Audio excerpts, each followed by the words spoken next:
another delicious day here in the Let's Make Food from Food Kitchen, and it's time for another Friday's Muddled Up.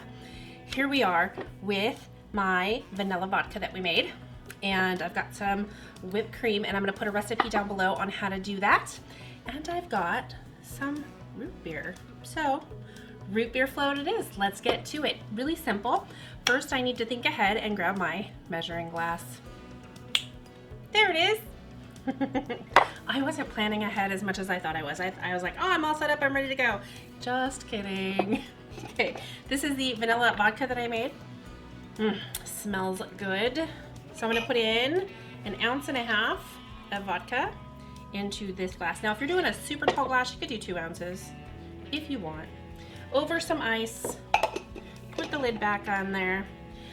Use the root beer that you like the taste of. If you like A&W, use A&W. If you like Mug, use Mug. If you like the store brand, use the store brand.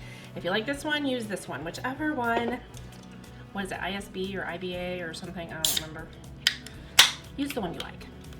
Okay, so I'm just going to fill it up.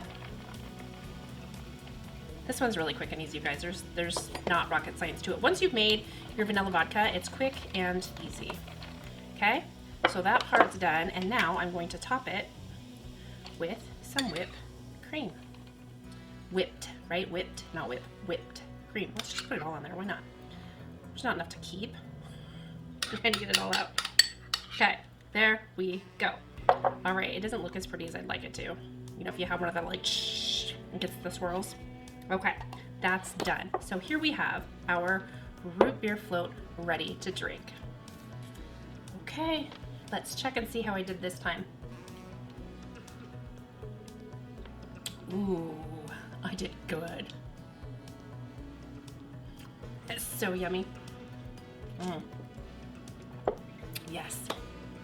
I was curious how my vanilla vodka flavor was gonna come through because again, this is homemade.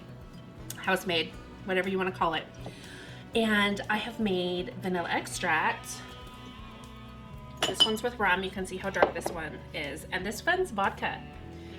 But you leave it in for a lot longer than you do with the vanilla vodka because then if you just leave it in there, it becomes extract. So I wasn't sure how the flavor would hold up over time. And it did really well. It did really well. It's got a nice hint of vanilla. It's fabulous. I love it so much. Oh, I'm gonna be using this. The next time you see it, you're like, hey, did you drink some of that? You know, maybe when I was cleaning up, I did a big dish for Let's Make Food from Food, and there was a lot of dishes, and it was the end of the day, and I was tired, and I thought to myself, you know, I'm gonna make a cocktail. And then I do. I crack myself up. Anywho. Thanks for joining me here today for another kitchen adventure for Friday's Muddled Up, from my kitchen to yours. Cheers. That's one boy puppy.